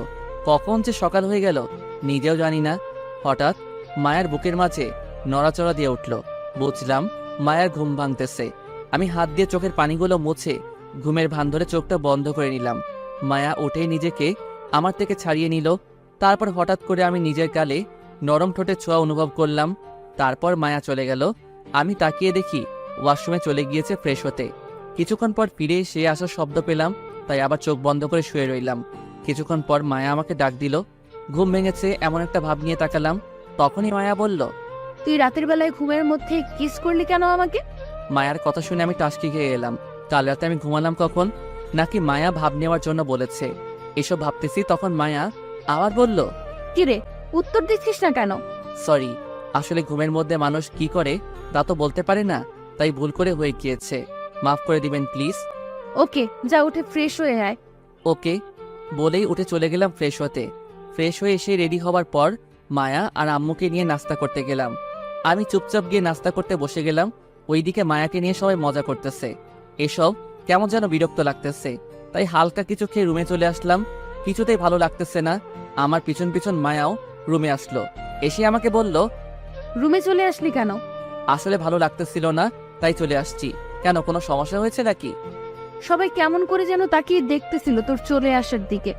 ও তো এখন কি করতে হবে বলেন? আমার সাথে বাহিরে আয়, আর সবার সাথে হাসি মুখে কথাবার্তা বলবি। ওকে, এই হাসিটা চলবে? তোরে হাসি দিতে বলছি, দাঁত বের করে দেখাতে বলি নাই। আর এমন ভাবে হাসি দিতেছিস যেন হাসি দিতে কষ্ট হইতেছে তোর। আসলে এর চেয়ে সুন্দর হাসি আমি দিতে পারি না। কেন, আগে যে মিমের সাথে বসে বসে হাসতি, ওইগুলো কোথায় এখন? ওই যার নামটা বলেছেন তার সাথে মাটি চাপা পড়ে গেছে হাসিগুলো। আমার কথা শুনে মায়া চুপ হয়ে গেল। কিছু বলতে গিয়েও থেমে গেল। তারপর বলল, আয় বাইরে যাই, রুমে ভালো লাগতেছে না। চলেন। তারপর মায়াকে নিয়ে বাইরে গেলাম। সবার সাথে কথা বলতে লাগলাম। বিকেলে রেস্ট করতে রুমে এসে শুয়েছিলাম, তখনই মায়া রুমে আসলো। তারপর ফ্রেশ হতে চলে গেল। ফ্রেশ হয়ে এসে দরজা লাগিয়ে দিয়ে এসে আবার বুকে শুয়ে গেল। আমি আগের মতোই শুয়েছিলাম। তখন মায়া বলল, আচ্ছা হুসাইন, এখন তো স্বামী স্ত্রী, তাই না? কাজী সাহেব বলেছিল, কালকে শুনেছি। তুই কি এখনো আমাকে মেনে নিতে পারিসনি? তোর কি বলেন এসব? আমি তো ওই দিন আপনাকে মেনে নিয়েছি, যেদিন আপনার আব্বু বিনিময় চেয়েছিল। হুসাইন প্লিজ, পেছনে সবকিছু ভুলে যা। এখন এসব মনে রেখে লাভ নেই। ওকে, ভুলে গেলাম। এই তো ভালো ছেলে। তো এখন বল, আমাকে ভালোবাসিস কিনা? ভালোবাসাটা কি জানতে পারলে খুব ভালো হতো। দেখ হুসাইন, আমি মানতেছি যে আমি তোকে জোর করে বিয়ে করেছি, কিন্তু এখন তো সবকিছু মেনে নিয়েছি। তুইও মেনে নে, তাতেই ভালো। ওকে। আচ্ছা হুসাইন, তুই কি এখনো ওই মিমকে ভালোবাসিস? দেখুন, এসব বিষয় জানার আপনার কোনো অধিকার নেই। তার চেয়ে ভালো আপনার কি উপকার করতে পারি এটা বলেন। আমি নিজে সবটুকু দিয়ে চেষ্টা করব সেটা পূরণ করার। কথাগুলো বলতে বলতে চোখের কোণ দিয়ে টপ টপ করে 2 ফোঁটা পানি ঝরে গেল। তাড়াতাড়ি করে মুছে ফেললাম। মায়া আমার কথা শুনে আর কিছু না বলে চুপচাপ শুয়ে রইল। আমি মনে মনে ভাবতে লাগলাম, এখন কেমন লাগে মায়া? আমিও ওই দিন এমনভাবে কষ্ট পেয়েছিলাম যা হয়তো তুমি আজকে ফিল করতেছো। মায়া বললে হয়তো আমি তার সাথে সেক্স করতে আমি তাও করব, তবে তা বিনিময় হিসেবে ভালোবেসে না। কারণ আমি মাটি দিয়ে দিয়েছি আমার মন আর বাকি সবকিছু মিমে চলে যাওয়ার সাথে। এখন নিয়ম মতো রোবটের মতো নিজের দায়িত্ব পালন করে যাব। এটাই হয়তো বাকি জীবনে থাকবে। এসব ভাবতে ভাবতে কখন যে ঘুমিয়ে গেছি তা নিজেও জানি না। চোখ খুলল কারো ডাকে। তাকিয়ে দেখি মায়া মাথার পাশে বসে আছে। এবার আর ঘাবড়াইনি। মায়াকে বললাম, জি কিছু বলবেন, অথবা কিছু করতে হবে আমাকে? জি, এখন উঠে নিচে খেতে আসে, সবাই খেতে বসে আছে। ঘড়ির দিকে তাকিয়ে দেখি অনেকক্ষণ ঘুমিয়েছি, তাই উঠে ফ্রেশ হয়ে চলে গেলাম খেতে। খাওয়া দাওয়া করে আবার রুমে চলে আসলাম। এসে বসে রইলাম চুপচাপ। কি করব তাও ভেবে পাচ্ছি না। ভার্সিটি খোলা থাকলে এমনটা না করে এসব কাটিয়ে উঠতে পারতাম। এখন তো পুরো বেকার লাগতেছে নিজেকে। এসব ভাবতেছিলাম তখনই মায়া রুমে আসলো। এসে আমাকে বলল, কি রে, তোর শরীর ভালো না? জি ভালো, বলেন আপনার কিভাবে সেবা করতে পারি? ওই আমি তোরে বলছি আমার কিছু লাগবে না। তাহলে কথায় কথায় এটা বলিস কেন? বলেন আপনার কি সেবা করতে পারি? জি, নিজের কাজটা যদি ভুলে যাই আর আপনি যদি এতে কষ্ট পান, তাই দায়িত্ব নিয়ে নিজের কাজটা নিজে করি। মায়া আমার কথা শুনে কিছুক্ষণ ড্যাপ ড্যাপ করে তাকিয়ে রইল। তারপরে হঠাৎ ঠাস করে গালে একটা চর বসিয়ে দিল। আমি বললাম, এতক্ষণে ভালো লাগতেছে আমার যে আপনাকে সেবা দিতে পেরেছি। মায়া আর কিছু না বলে ওয়াশরুমে চলে গেল। আমি কিছু না বলে বিছানায় গিয়ে শুয়ে রইলাম। কিছুক্ষণ পর মায়া ওয়াশরুম থেকে বের হয়ে এসে আমার পাশে শুয়ে গেল। আমি সেদিকে খেয়াল না করে নিজের মতো শুয়ে রইলাম। কিছুক্ষণ দুজনের মাঝে নীরবতা বজায় রইল। হঠাৎ মায়া বলে উঠল, হুসাইন, তুই আমার বুকে মাথা দিয়ে ঘুমা আজকে। আমি মায়ার কথা মতো মায়ার বুকে মাথা দিয়ে শুয়ে গেলাম। তখন মায়া আমাকে বলল, আমার হার্টবিট শুনতে পাচ্ছিস হুসাইন? জি। হার্টবিটগুলো কি বলতেছে তা কি শুনতে পাচ্ছিস না? সরি ম্যাডাম, এসব বোঝার ক্ষমতা আমি অনেক আগেই হারিয়ে ফেলেছি। দেখ হুসাইন, আমি জানি তুই আমার উপর রাগ করে আছিস, মাফ করে দে প্লিজ। দেখুন, আমি কোনো ব্যাপারে আপনার উপরে রাগ করে নেই, তাই বারে বারে মাপ চেয়ে আমাকে লজ্জা দিবেন না প্লিজ। দেখ, এভাবে বলিস না, বললাম তো ভুল হয়ে গিয়েছে। প্লিজ ম্যাডাম, এভাবে বলবেন না। আমি যদি পারতাম তাহলে ক্ষমা করে দিতাম। দেখ হুসাইন, তোকে জোর করব না, তুই ক্ষমা করে দে, না হলে কিন্তু আমি বাধ্য হব জোর করতে। ম্যাডাম, আপনি বললেই আমি কাজ করে দিব, জোর করার কি আছে? আমার কথা শুনে মায়া রাগে টলমল করতে লাগলো। আমি কিছু না বলে চুপচাপ রইলাম। তখন মায়া আবার বলল, বুঝছি তোকে বুঝিয়ে পারবো না, তাই যা করার আমাকেই করতে হবে। আপনি কেন কষ্ট করতে যাবেন? আমাকে বলেন, আমি করে দিচ্ছি। তুই কি করতে পারবি? আমার সাধ্যের ভিতরে হলে অবশ্যই পারবো। ওকে, ভালোবাসতে পারবি আমাকে? সরি ম্যাডাম, এটা আমার সাধ্যের অনেক বাহিরে, তাই পারবো না। আপনি চাইলে জীবন দিতে পারি, তবে ভালোবাসতে পারবো না। কথায় কথায় খুঁজে দেওয়াটা কোথা থেকে শিখেছিস? বলবি একটু, বলবি? সময়ের কাছ থেকে। আসলে সময় মানুষকে বদলে দেয় আর অনেক কিছু শিখিয়ে দেয়। মাঝে মাঝে পাথরসহ বানিয়ে দেয় একটা মানুষকে। হো, তাই এমন ভাবে কথা বলিস? আন্তরিকভাবে দুঃখিত আমি। আপনি যদি আমার কথায় কষ্ট পেয়ে থাকেন। আমার কথা শুনে মায়া ফিক করে হেসে দিল। তারপর বলল, তোর কথায় শুধু কষ্ট পাই না, এমন লাগে বুকের ভেতরে হাতুড়ি দিয়ে আঘাত করতেছে, বুঝছ? জি ম্যাডাম। আচ্ছা, এসব বাদ দিয়ে একটা সোজা কথা বলে দিই, শুনে রাখ। জি বলেন। তোকে আমি 2 দিন সময় দিলাম, এর মাঝে আমাকে ভালোবেসে মেনে নিবি। তোর জন্য ভালো, আর এর মাঝে মেনে না নিলে তোর থেকে জোর করে আমি আমার অধিকার আদায় করে নিব। হালকা মুচকি হেসে আমি চোখ বন্ধ করে ফেললাম। জানি না মায়া কি ভাবতেছে, আর সেটা জানার কোনো প্রয়োজনও মনে করি না। মায়া আমাকে জড়িয়ে ধরল। আমি কোনো কিছু না বলে চুপ করে শুয়ে রইলাম। হাজারো চিন্তা মাথায় নিয়ে ঘুমিয়ে গেলাম। কখন তা বলতে পারি না। সকালে ঘুম ভেঙে তাকিয়ে দেখি আমি নিজের সিটে শুয়ে আছি, আর মায়া আমার বুকে শুয়ে ঘুমিয়ে আছে। আমি ওঠার জন্য হালকা করে মায়াকে বুকে নামাতে চাইছিলাম। তখনই মায়ার ঘুমটা ভেঙে গেছে। ঘুমন্ত গলায় আমাকে বলল, হুসেন, ঘুমাতে দে তো একটু। এত নড়াচড়া না করে যেভাবে আছিস সেভাবেই শুয়ে থাক প্লিজ। তারপর আবার ওইভাবে শুয়ে রইলাম। কি আর করার, কিছু না বলে চুপচাপ শুয়ে চোখ বন্ধ করে রাখলাম। এভাবে কেটে গেল 2 দিন। বিয়ের সব নিয়ম প্রায় শেষ, তবে বাসায় বসে থাকতে থাকতে ভালো লাগতেছে না। তার উপর এসব প্যারা। রাতে বসে বসে মোবাইল টিপতেছিলাম। তখনই মায়া রুমে আসলো। এসে আমাকে বলল, কিরে, আজকে তো 2 দিন শেষ, কি ঠিক করলি? আপনি আমাকে যা বলবেন তাই করব। আমি তাই এখানে মেনে নেওয়া আর না নেওয়ার কিছুই নেই। বুঝছি, তোকে বুঝিয়ে লাভ নেই, তার চেয়ে বরং তোর সাথে কঠিন হয়ে থাকাটা ভালো। এটা আপনার ইচ্ছা। ঠিক আছে, এখন এদিকে এসে আমাকে কিস কর। মায়ার কথা মতো তার কাছে গিয়ে কপালে একটা কিস করলাম। তখন মায়া রেগে বলল, ওই, তোরে কপালে কিস করতে বলেছিলাম আমি? সরি ম্যাডাম, আপনি স্থান উল্লেখ করেন নাই, তাই আমি কপালে করেছি। ওই, নিজের বউয়ের কপালে কিস করে কেউ? আর এটা বলে দেওয়া লাগে নাকি? বউ কথাটা শুনে নিজের অজান্তেই ফিক করে এসে দিলাম আমি। মায়া আমার হাসি দেখে অবাক হয়ে তাকিয়ে রইল। তারপর নিজেকে সামনে নিয়ে বললাম, সরি ম্যাডাম, আসলে একটা কথা মনে পড়ায় হাসি পেয়ে গিয়েছিল। আমি বুঝেছি কেন হেসেছিস। থাক, তোকে কিছু করা লাগবো না, যা করার আমিই করতেছি। জি ম্যাডাম। কথাটা বলতে না বলতেই মায়া আমার ঠোঁটগুলোকে সে নিজের ঠোঁট দিয়ে দখল করে নিল। তারপরে কিছুটা স্কিপ করে যাওয়াই ভালো, তবে মন থেকে একটু হয়নি। যা হয়েছে সব বিনিময় থেকে করেছি। সকালে ঘুম থেকে উঠে দেখি মায়া এখনো ঘুমাচ্ছে, তাই উঠে চলে গেলাম ফ্রেশ হতে। শেষ বিকেলে রুমে বসেছিলাম, তখনই মায়া রুমে আসলো। এসে বলল, হুসেন, চল বাইরে কোথাও গিয়ে ঘুরে আসি। জি বলেন, কোথায় যেতে চান? আমি নিয়ে যাচ্ছি। তুই আবার শুরু করে দিলি? রেডি হয়ে নে, ঘুরতে যাব ব্যাস। তোকে কোথাও নিয়ে যাওয়া লাগবে না, আমি যাব, তুই শুধু সাথে থাকলেই হবে। ওকে। তারপর রেডি মায়ের সাথে বের হলাম। তখন মায়া আমাকে বলল, মুজিবনগর অনন্য পার্কে যাই। পার্কে নামটা শুনে হালকা অবাক হলাম, কারণ ওই পার্কে আমি আর মিম প্রায়ই বসে গল্প করতাম, আর ওই পার্কে হাজারো স্মৃতি জমা আছে। মায়া ওই পার্কে যেতে বলেছে কেন, এসব ভাবতেছিলাম। তখনই মায়া আবার বলল, কিরে, যাবি নাকি এখানেই বসে থাকবো সারাদিন? তারপর গাড়ি নিয়ে বেরিয়ে গেলাম বাসা থেকে। ওই পার্কে যেতে যেতে সন্ধ্যা হয়ে গিয়েছে। ভিতরে ঢুকে আমি মায়ার সাথে হাঁটতেছি আর মিমের সাথে বসে থাকা সেই জায়গাগুলো দেখতে লাগলাম। কেন জানি বুকের ভিতরে হালকা ব্যথা অনুভব করতে লাগলাম, আর চোখের কোণে হালকা হালকা পানি জমা হতে লাগলো। পানিগুলো মুছে হাঁটতে লাগলাম, কারণ এই পানিগুলোর কোনো মূল্য নেই পৃথিবীর কাছে, কারণ বেইমানি করে ফেলেছি তার সাথে। এখন অপরাধী হিসেবে বেঁচে আছি আমি। এসব ভাবতে ভাবতে আনমনে হাঁটতেছি। তখন মায়া ডাক দিয়ে বলল, কিরে, অতীতে চলে গেলি নাকি? আসলে শরীরটা ভালো লাগতেছে না। ও, আমি তো মনে করেছিলাম তুই মিমের কথা ভাবতেছিলি। আমি আর কিছুই বললাম না, চুপচাপ নির্বাক দর্শকের মতো কিছুক্ষণ কাটিয়ে আসলাম মায়ার সাথে। বাসায় এসে খাওয়া দাওয়া করে রুমে চলে আসলাম। খাওয়া দাওয়া শেষ করে আমি রুমে চলে আসলাম। মায়াও কিছুক্ষণ পর রুমে আসলো। এসেই আমার উপর শুয়ে বলল, তোকে নিয়ে ঘুরতে গিয়ে মজা নেই, মনে হয় একটা রোবট নিয়ে ঘুরতে বের হয়েছি।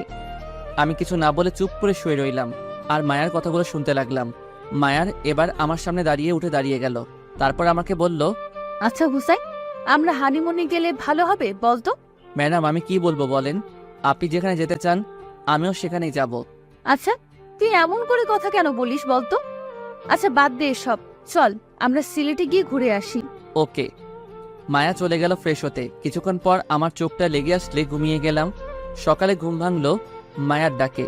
তাকিয়ে দেখি আমার পাশে বসে আছে। আমাকে সজাগ হতে দেখে বলল, কি রে, ঘুম ভেঙে গেছে? জি। আচ্ছা উঠে রেডি হয়ে না তাড়াতাড়ি, আমাদের বাসায় একটু যেতে হবে, আব্বু ডেকেছে আমাদেরকে। ওকে। তারপর রেডি হতে চলে গেলাম। ফ্রেশ হয়ে নাস্তা করে মায়াকে নিয়ে ওদের বাসায় গেলাম। সবার সাথে কুশল বিনিময় করা শেষ হলে আঙ্কেল আমাদের নিয়ে তার অফিসে গেল। গিয়ে নিজের মতো করে বসে রইলাম।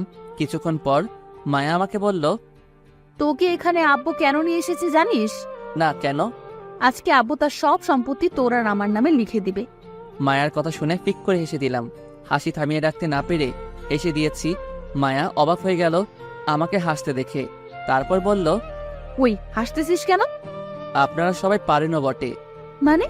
এখন একটা কথা মনে আসায় হেসে দিয়েছি। সরি অসময় হাসিটা দেওয়ার জন্য। ও, তা কি এমন কথা যা মনে পড়ে গেল এই সময়? ওই যে কথায় আছে না, জুতো মেরে গরুদান, এটা মনে পড়ে গিয়েছিল।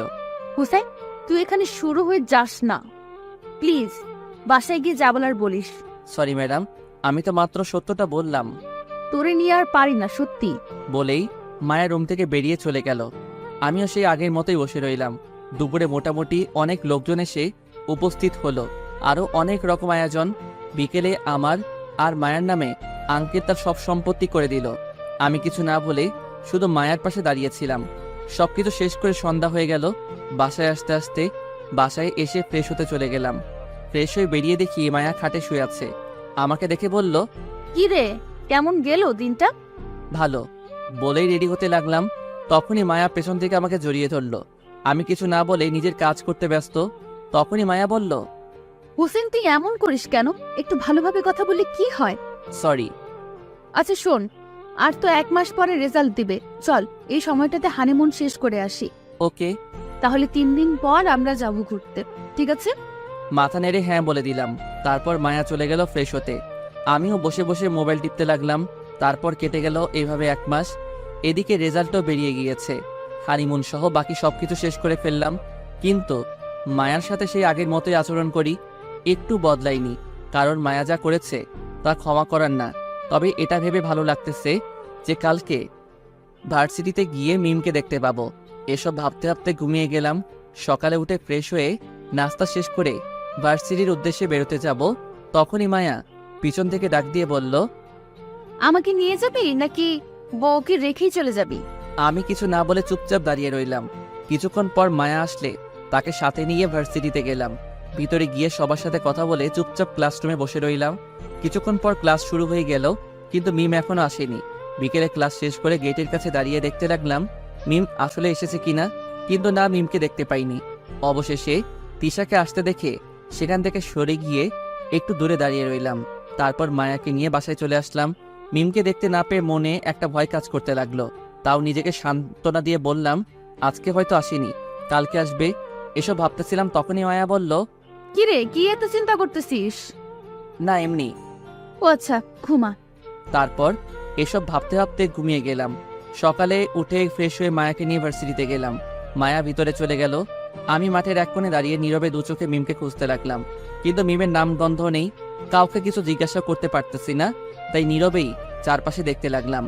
হঠাৎ পিছন থেকে কাঁধে হাত রাখলো, তাই হালকা ঘাবড়ে গেলাম। পিছনে তাকিয়ে দেখি মায়া। আমাকে এভাবে ঘাবড়াতে দেখে মায়া বলল, আরে ভয় পাস না, আমি। কিছু বলবেন? তুই যাকে খুঁজতেছিস সে এই ভার্সিটিতে আর আসবে না। মানে? মানেটা হলো মিম ভার্সিটি থেকে টিসি নিয়ে চলে গিয়ে অন্য আরেক ভার্সিটিতে ভর্তি হয়েছে, তাই তাকে খুঁজে লাভ নেই। তো আমি কি করব? সে যা মন চাই করুক, তাতে আমার কি? বলে সেখান থেকে সোজা ভার্সিটির ভিতরে চলে এলাম। প্রচুর কান্না পাচ্ছে এখন কেন জানি, তাও সবকিছু চেপে গেলাম নিজের ভিতরে। আমার জন্য একটা মেয়েকে ভার্সিটি বদলে ফেলতে হলো। মায়ার উপর রাগটা বাড়তে লাগলো। ভিতরে পাথরটা আরো বড় হয়ে গেল। কিছু না বলে চুপচাপ বসে রইলাম। এমন লাগতেছে নিজের জীবনের মানেটা হারিয়ে ফেলেছি। কিভাবে পারলাম এটা করতে?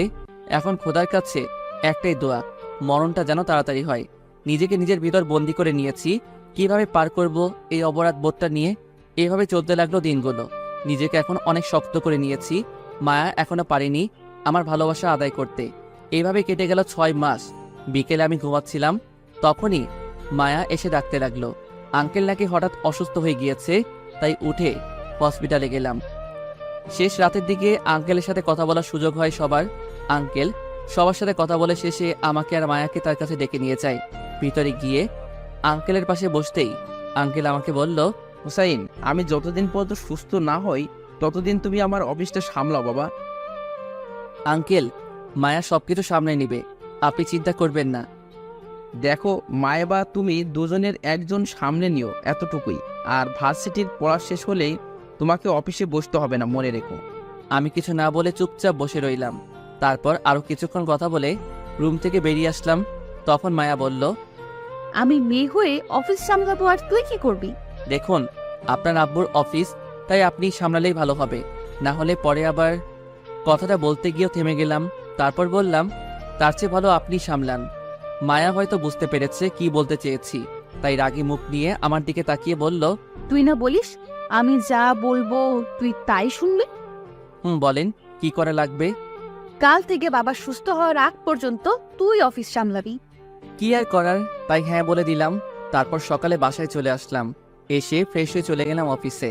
ম্যানেজার সবকিছু বুঝিয়ে দিয়েছে, তাই অত একটা অসুবিধা হয়নি। দুপুরে লাঞ্চ টাইমে মায়া অফিসে এসে হাজির খাবার নিয়ে। কিছুটা আজব লাগলো, এখানে খাবার আনার কি আছে? সবাই খেতে চলে গেল। তখন মায়া আমাকে খাবার রেডি করে দিতে দিতে বলল, সরি সকালে ওইভাবে কথা বলার জন্য। আরে না, ঠিক আছে। দেখ, তুই একটা বিষয় নিয়ে রাগ করে আছিস সেই প্রথম থেকে, আবার এটা নিয়ে রাগ করে বসে থাকিস না। আমি কারো উপর রাগ করি না। আচ্ছা, তাহলে আজকে তোকে আমি খাইয়ে দেব। তারপর প্লেটটা নিয়ে নিজের হাতে খাইয়ে দিতে লাগলো। আমি কিছু না বলে চুপচাপ খেতে লাগলাম। খাওয়া দাওয়া শেষ করে মায়া আমাকে বলল, শোন, আজকে তোর আর হসপিটালে যাওয়ার দরকার নেই, তুই বাসায় গিয়ে রেস্ট করিস। আমি কাল বা পরশু চলে আসবো বাসায়। ওকে। মায়ার যাওয়ার আগে জড়িয়ে ধরল। আমি কিছুটা ঘাবড়ে গিয়ে বললাম, এটা একটা অফিস, কেউ চলে আসতে পারে। কেউ আসবে না, আর আসলেও সিসি ক্যামেরায় দেখা যাবেই। আর বেশি কথা না বলে চুপচাপ জড়িয়ে ধর আমাকে। আমি আর কিছু না বলে চুপচাপ দাঁড়িয়ে রইলাম। কিছুক্ষণ পর মায়া চলে গেল। আমি আবার অফিসের কাজে মন দিলাম। তারপর অফিসের কাজ শেষ করে বাসায় চলে আসলাম। যাক, অনেকদিন পর ভালো লাগতেছে মায়াকে রুমে না দেখে। এভাবে কেটে গেল 3 বছর। ভার্সিটি লাইফ শেষ করে কিছুদিন হলো আঙ্কেলের বিজনেসে হাত দিয়েছি। সবকিছু স্বাভাবিকভাবে বদলে গিয়েছে, শুধু মায়া আর আমার সম্পর্ক ছাড়া। কারণ আজও মায়াকে মাফ করতে পারিনি আমি। কারণ মায়াকে মিমের কাছে মাফ চাইতে হবে, আর মিম যদি মায়াকে মাফ করে তবেই আমি মায়াকে মাফ করব। বিকেলে অফিস থেকে বাসায় চলে এসেছি, ভালো লাগতেছে না। আমাকে দেখে মায়া বলল, কিরে, তুই এত তাড়াতাড়ি চলে আসলি, শরীর খারাপ নাকি তোর? না, আমি ঠিক আছি। এমনি ভালো লাগতেছে না, তাই চলে এসেছি। আচ্ছা ঠিক আছে, তুই বসে থাক, আমি তোর জন্য পানি নিয়ে আসতেছি। না লাগবে না, আমি ঠিক আছি। তোর কি মন খারাপ? না ম্যাডাম, আমি ঠিক আছি। আজকে তো মিমের বার্থডে, তাই তোর মন খারাপ, তাই না? আমি কিছু না বলে চুপচাপ বসে রইলাম। আসলেই আজকে মিমের বার্থডে, তাই মনটা খারাপ। তখন মায়া বলল, তুই আর কতদিন মিমকে মনে রাখবি বলতো আমাকে? মায়ার কথা শুনে হালকা মুচকি হাসি দিয়ে চুপ করে বসে রইলাম। তখন মায়া বলল, আমার কথাটা শুনে মায়া রাগে গজগজ করতে লাগলো। তারপর আমাকে বলল, আচ্ছা তুই কি চাস বলতো হুসাইন? কিছুই না। হুসাইন আমার দিকে তাকাতো একটু। বলেন। আচ্ছা মিমের থেকে আমি কোন দিক দিয়ে কম বলতো?